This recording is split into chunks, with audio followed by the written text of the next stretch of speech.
Unajua katika maisha ya binadamu, mtu wa kumwogopa na kumhofia sana ni mzazi. Maana mzazi kuna maneno kutamka juu yako mabaya, nayo yanajengeka. Akikutamkia maneno mabaya, akikulaani, mfano umefanya kosa, yeye anaweza katamka tu kwa hasira, lakini kile kitu kinaenda kinajijenga. Baadaye kitakuwa na madhara mbele yako.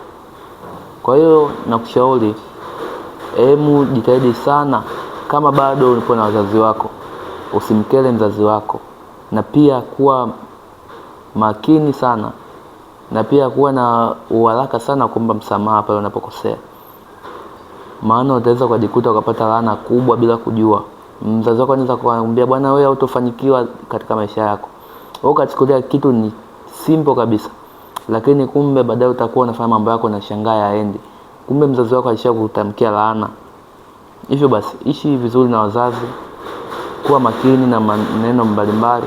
Na wewe mzazi pia usipende sana kutamka maneno mabaya kwa mtoto wako. Baadaye atakuwa na hasara kubwa katika maisha yake. Asante.